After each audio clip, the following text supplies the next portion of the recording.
Mamos, man atrodo, dabar ploja rankom, tos, kurios klauso, o Dieve, kaip teisingai sako, paklausyk manęs. Mama sako, aš bijau, nes aš nežinau, sako, aš nežinau, su kuo jinai ten susibendraus, aš nežinau, kas aplink ją bus. Nes kol tu būni su tėvais, tuo metu atrodo, oi, kaip tėvai nervina, kaip su tėvai šiandien gerai, kaip tas ir anas. Mama paaiškintų, bet nepaimtų ir neinstruktuotų, kad ten negali dabar su šito žmogum bendrauti, nes nuvesis tave labai blogų kelių. Gal tu turi instrukciją? Labas, aš Jurga, Uma, Upės merginų ir mamų akademijos mama. Ir šiandien mes vėl kalbamės su geriausiais Lietuvos ekspertais apie tai, kaip mamoms ir dukroms gyventi taikoje, laimėje ir ramybėje. Ir kasgi gali būti geresniais ekspertais nei patys paaugliai. Tai šiandieną su manimi yra dvi fantastiškos merginos, Ema ir Liepa. Ir mes pabandysim su jumis išsiaiškinti, kągi toms mamoms daryti, kad gyvenimas su paaugle būtų saldesnis, ramesnis, džiaugsmingesnis ir labiau apdovanojantis. Liepa, kiek tau metų? Man 16. Tau 16. Gal tu gali pasakyti, susivienodinkim žodynus, gerai? Aha. Nes aš galvoju, kad neretai šeimoje, darbe, mamų ir dukrų santykyje žodynai, jie būna nevienodi. Ir jeigu mama, pavyzdžiui, sako, sutvarkyk kambarį, tai dukrai nebūtinai skamba tas pats, kas mamos galvoje. Ar ne? Dukra pasitaiko. Tai susivienodikim žodynus. Kas tau yra paauglystė? Kaip tu gali apibūdinti paauglystę? Tai tikriausiai tas metas, kai tu pats nežinai, kas esi, kai nežinai, kuo nori būti, kai tau labai lengva padaryti įtaką, labai daug baimės paauglystėje, daug klausimų, labai norisi pritapti, norisi būti išgirstų, matomų, įdomių, fainų. Ir ne visada gaunasi. Ir tada tu sėdi namie kambarį, galvoji, kodėl, kas su manim ne taip. Ir tada ateini pas mamą ir jinai pasako vieną žodį – paauglystę. Ir tu nebežinai, ar kaltinti save, ar kaltinti paauglystę, kad tu taip nieko nesupranti. Tai gal tai man yra paauglystė, visiška nežinia, pasimetimas. Geras, ačiū. Ema, kas tau yra paauglystė? Aš pritariu Liepai, bet ta pačiu man paauglystė, tai labiausiai tas ne tai, kad nežinojimas, o galbūt kas esi, bet tas noras surasti ir tas ieškojimas, man atrodo, kur tu nuolat ieškai, bendrauji su skirtingai žmonėm, turi daug draugų, kiti turi mažiau draugų, bet tie draugai irgi daro šiokią ar anokią įtaką ir tu visą laiką ieškai ir tada galiausiai jau kažkaip atrandi. Tai va. O kaip tu žinosi, kad jau atradai? Nežinosiu. Man atrodo, kad nežinosiu. Bet galbūt tam ir yra tie patys draugai ir ten šeima, artimiausia šeima, kad galbūt jie ir patartų, kad pasakytų, kad galbūt šitas va jau tikrai esi tu žmogus, kaip jie galbūt mane įsivaizduoja. Tai galbūt ir jų reikėtų pasiklausyti kartais, o ne vien savo sprendimus daryti, kad maždaug aš būsiu čia tik tas ir nenas, aš ir nesiklausysiu jūsų. Tai man atrodo, ja. Mamos, man atrodo, dabar ploja rankom, tos, kurios klauso, o Dieve, kaip teisingai sako, paklausyk manęs. Aš galvoju, kad labai dažna mama, kai mes kalbam apie jų dukrų paauglystę, jos sako, kad tai yra laikas, kai aš nebesuprantu, ką daryti su savo vaiku, viskas tarsi gerai, viskas tarsi, aš myliu lygiai taip pat, aš rūpinuosi lygiai taip pat. O į tolsta ir tarsi pasišnekam, bet nebe taip atvirai. Ir tarsi mylim vieną kitą, bet nebenori prie manęs prisiglausti. Ir mamoms, ir man turbūt ta paauglystė yra toks iš už kampo žiūrėjimas, ar aš viską darau teisingai. Ar šiandien galima prieiti ir pasikalbėti, ar šiandien geriau nejudinti savo paauglės ir paauglio. Gerai, su paauglystė man šiuo metu aišku. Tu pasakojai prieš įjungiant kameras, tu pasakojai, kad viena susikrovai daiktus ir atvažiavai mokytis į Vilnių. Kada? Kiek tau buvo metų? Man buvo 15. Kai buvo galbūt 14, aš tada pasakiau savo mamai, šeimai visai, kad aš noriu būti muzikantė. Ir aš galėjau važiuoti, kadangi esu iš Pakruojo, galėjau važiuoti mokytis į Šiaulius, į Panevėžį, kas arčiau. Bet tuo metu aš nusprendžiau, kad arba į Vilnių, arba niekur kitur. Ir kai pasakiau mamai, mama taip, kaip čia dabar išleista 15 metų vaiką. Aišku, yra sesė Vilniui, yra teta Vilniui, bet vis tiek gyvensiu viena, bendrabuti, kaip čia viskas bus dabar man. Tai mama labai jaudinosi, o aš visą šitą žiūrėjau labai paprastai. Taip, tai kas šitą dabar, atvažiuosiu ir viskas bus taip pat. Skamba kaip nuotykis. Taip. Ir tada, kai liko savaitė jau važiavimo į tą Vilnių, kur jau daiktai jau sudėti, jau viskas paruošta. Ir aš suprantu, kad kaip gera namie, kur aš suprantu, kad aš dabar turėsiu pati susidėti savo rūbus į skalbimo mašiną, pati daryti savo vakarienę, o dabar visą tai darydavo mama už mane, dažniausiu atveju. Ir man taip labai jau, tada ir aš atsimenu, kad aš sėdėjau virtuvėje prieš mamą ir labai verkiau, kad kaip aš jau nebenoriu važiuoti, bet to pačiu ir suprantu, kad jeigu aš nevažiuosiu, galbūt čia prarasiu gyvenimo kažkokią svajonę, tai ir aš turiu važiuoti. Ir išvažiavau. Ir buvo labai labai sunku, tiek ir man, tiek ir mamai. Ir visai šeimai buvo labai sunku. Aišku, grįždavau kiekvieną savaitgalį, ypač 9 klasiai. Grįždavau kiekvieną savaitgalį, nes tiesiog skaičiuodavau dienas, gerai pirmadienis, gerai kelios dienos, jau bus penktadienis ir aš važiuosiu namo. Ir laukdavau to, ir tada vėl sekmadienį sėdėjau autobusą ir toks, ir dabar vėl iš naujo skaičiuoju. Aš labai man smalsu, kai tu pasakei mamai, kad tu visgi planuoji važiuoti kažkur, kokia buvo jos reakcija, nes aš girdžiu, kad jai buvo baisu ir sunku. Žinai, kodėl aš klausiu?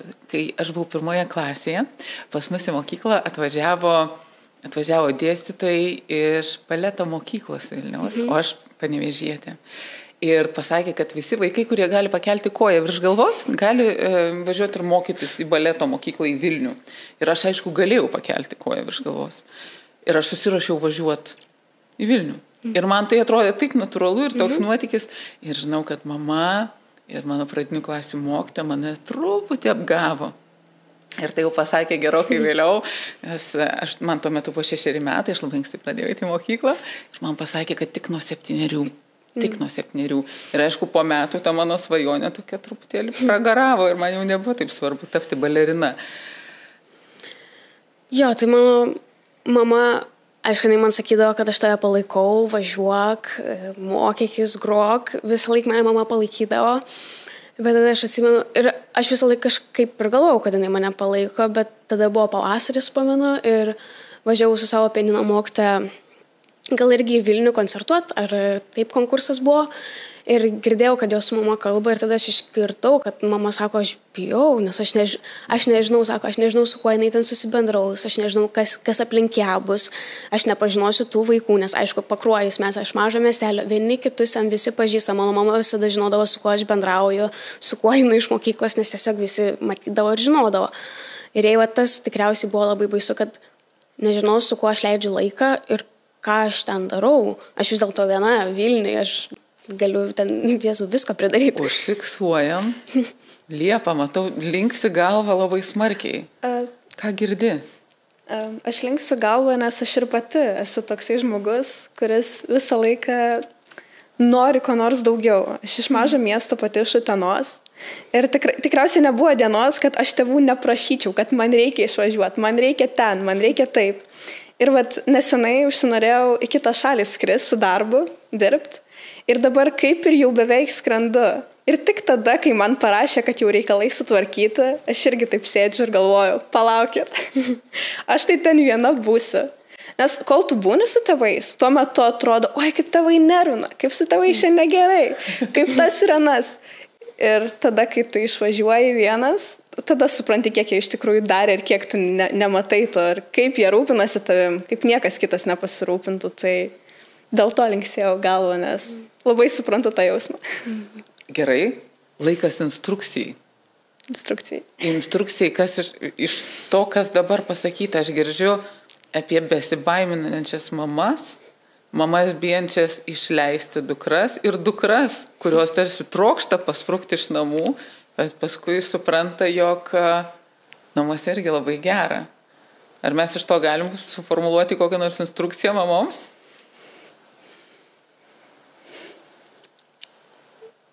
Aš tai sakyčiau, kad galbūt iš mamos pozicijos reikia labai švelniai prieiti prie paauglės merginos ir galbūt ir švelniai paklausti, kaip tavo diena.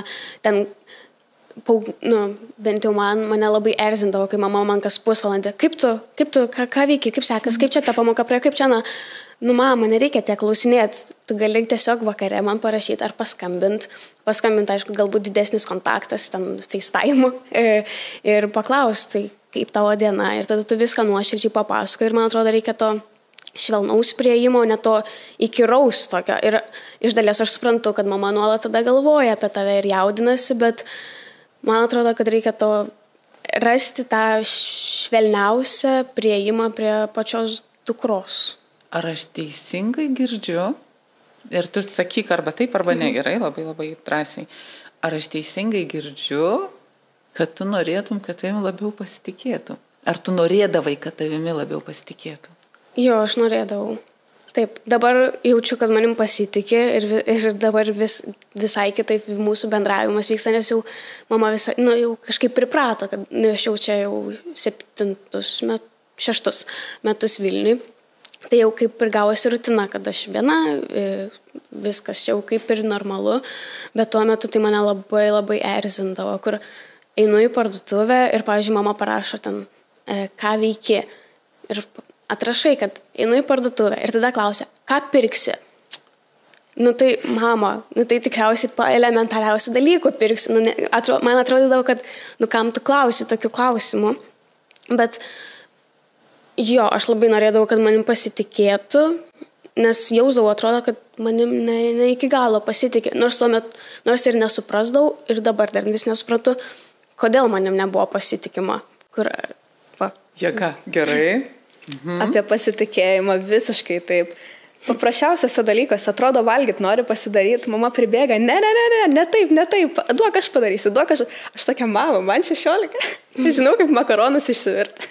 Ir atrodo tas nuolatinis bandymas apsaugot, o pačiai norisi padaryti klaidų. Nes kai tu padarai klaidą, tu sėdi kambarį ir galvoji, gerai, aš atsimenu, aš to nebedarysiu. Bet kai tau nuolat sako, nedaryk, tu net nesupranti, kodėl nedarai ir automatiškai norisi priešintis tada, norisi eiti ir ginčytis, tavo ir specialiai ginčytis. O jeigu tas pats ir skrendant į kitą šalį, į kitą miestą, mama pasakytų, gerai, skrisk. Ir aš spėju, tu nueitum į kambarį ir toks galvotum, gerai, nėra su ko kovot, ką dabar, tai jau rimtai skrendu ir tada tu pats pradedi apmąstyti tas pasiekmes ir priežastis. Tai jo, pasitikėjimas labai svarbu. Geras. Aš susiduriu su karta žmonių šiuo metu stovyklose, karta jaunų žmonių, kurie tiek yra įpratę prie nurodymų. Jiem reikia pasakyti, kad nereikia sukčiauti. Ir kad sukčiavimas, pavyzdžiui, nėra būtinas, kaip čia susukti teisingai, kad nesukčiauti galima ir tada, kai niekas nemato. Nes niekas nesako, negerai darai, arba gerai darai, arba ateik čia, arba sėdėk čia. Ir kai reikia nuspręsti, kai reikia jaunai merginai arba jaunam vaikinai nuspręsti, kad mums nedėjo jokios užduoties, ateinančias 10 minučių. Ką dabar daryti? Gal kalbėtis? Jo, tas labai pasistebi, ypač kai būni kur nors su kokia grupė žmonių ir kokia kūrybinė veikla, tarkim, dabar arba veikit, ką nori, darykit, ką nori, ir jūs sėdim, tai ką darom? Ir niekas nebežino, ką daryti, nes jo, nėra pasakyta. Ir ypač nėra pasakyta, kaip daryti. Tada tu pasimetęs būni. Tai jo. Geras, aš girdžiu labai daug savarankiškumo iš jūsų abiejų tokio. Viena gyvena Vilniuje jau kiek metų, kita išvažiuoja į užsienį dirbti. O mamos mums rašo klausimus. Ir vienas iš labai skaudžių ir labai dažnų klausimų yra paprastas, kaip padėti dukrai būti savarankiškai. Kodėl iš viso mamos galvoja, kad dukros yra nesavarankiškos ir kaip joms padėti dukroms būti savarankiškoms? Leisti būti savarankiškoms. Aš galbūt kartais mamos nori, kad jos būtų, bet nepagalvoja, kas iš tikrųjų yra savarankiškumas. Nes, tarkim, aš maža, kai augau, buvau labai nesavarankiškas žmogus, labai bijojau visko, labai nenorėjau, viskas nedrasu. Ir mama visada sakydavo, tau reikia būti savarankiškesnį, daryk tą, daryk aną. Ir atėjo paauglystė, aš atsirišau. Aš pradėjau visiškai kitaip gyventi. Ir vieną dieną sėdėm su mama, sako, o kas tau buvo, tu manęs nebemyli čia, kame esmė. Ir tai iš tikrųjų gal leist, nes tas savarankiškumas, kai jis ateis, nežinau, ar iš tikrųjų to tikėsis mamos.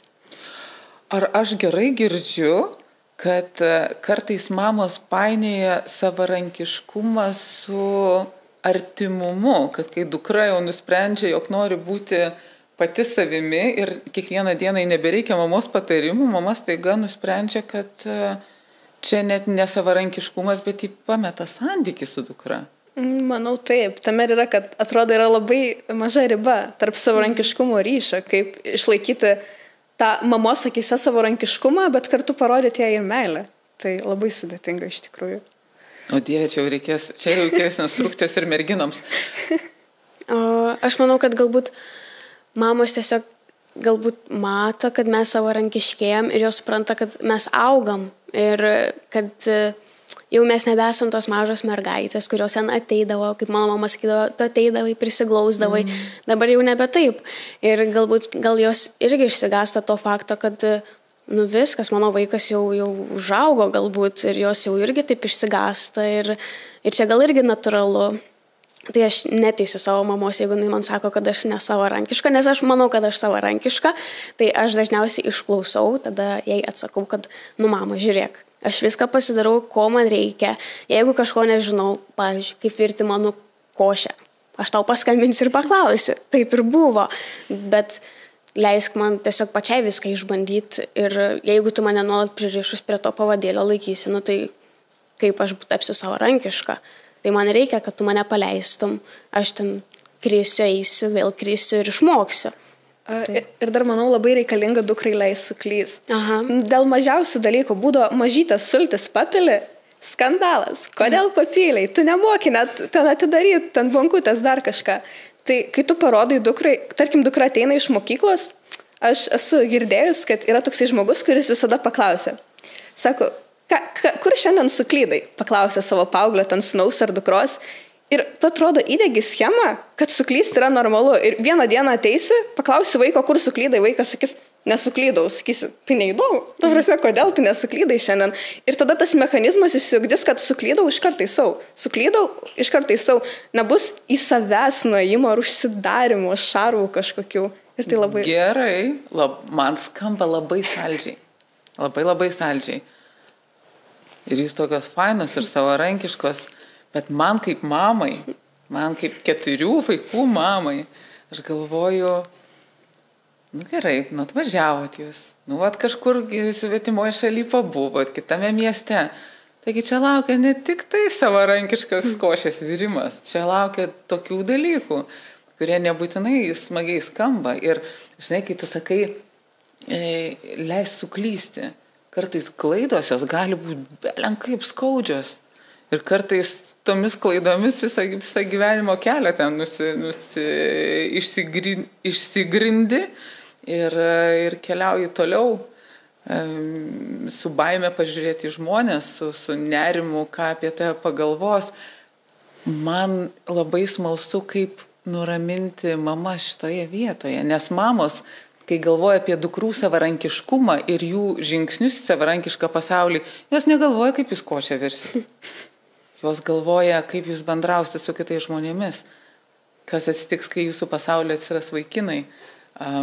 Kas atsitiks, jeigu jūsų pasaulyje atsiras draugelių, kurie nebūtinai yra jums geri ir naudingi. Instrukcija. Nuraminkit man mamas, prašau. Na, aš manau, kad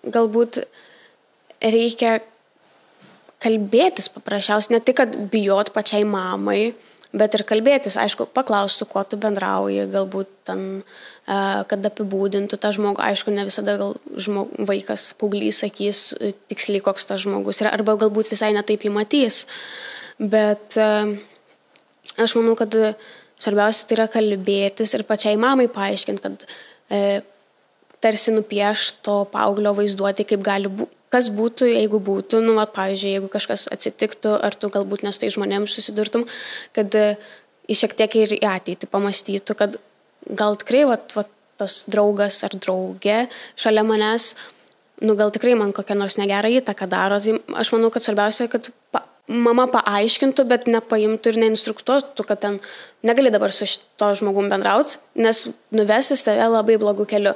Tai galbūt ne, tai tiesiog, kad pats vaikas suprastų, manau, kad reikia. Kas man asmeniškai labai patinka, kai aš atsiveriu tėvam, man patinka, kad jie man irgi atsiveria. Jie buvo paaugliai. Tai galbūt jie turėjo panašų blogą draugą, kuris padarė įtaką. Ir jie gali nemoralizuoti, jie gali sakyti, gerai, draugauk, bet aš tau papasakosiu, kas man atsitiko. Ir tada tu vis tiek susimastysi, kad jeigu jam taip atsitiko su tokiu žmogum bendraujant, tai ką aš čia darau su savo gyvenimu, kodėl aš leidžiu tokiam žmogui jame būti ir griauti man ateitį ir tempt mane žemyn. Tai jeigu tėvai nori, kad vaikai atsivertų, manau, kartais reikia ir patiem atsiverti. Ar bent jau papasakot, kaip jų draugam buvo, kažkam iš jų aplinkos, nes tai padeda. Merginos, aš negaliu patikėti, mūsų laikas eina į pabaigą ir aš tiek turiu klausimų jums. Aš tikiuosi, kad ne paskutinį kartą, nes sėdim ant šitų patogių kėdučių. Tai jeigu galit pabaigai, taip į kamerą, žinutę, kurios nors paauglės mamai. Ne savo, tavo mama, man atrodo, gauna pakankamai žinučių iš tavęs. Tikrai taip. Išsirink kokią nors paauglę Lietuvoje, nesakyk vardo, būk gerai ir pavardės, ir jos mamai žinutę. Su viltimi, kad jį išgirs. Su viltimi, kad jį išgirs. Leist suklyst, leist pasimokyt ir jeigu suklydo, neteist, o duot ranką, pakelt ir kartu eit tolyn.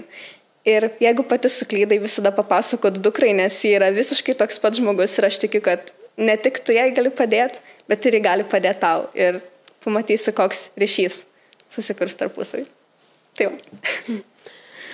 Aš tai sakyčiau, kad įsiklausyt ir irgi stengtis nekritikuot, o padėt ir mokėt gražiai prieit prie to žmogaus ir gražiai paklaust, o ne iškart galvot, kad dukra pamiršo apie mane ar manęs nemyli, tiesiog paimt ir pasišnekėt. Begalinai ačiū, galvoje sukasi tūkstančiai klausimų. Tikiuosi, kad jie visi ras kažkada eterį ir mes galėsime apie tai dar pasikalbėti. O kol kas laukit, stebėkit, uždavinėkit savo klausimus ir mūsų geriausi Lietuvos ekspertai paauglystės jums į juos atsakys. Ačiū labai. Iki pasimatymo. Gal tu turi instrukciją?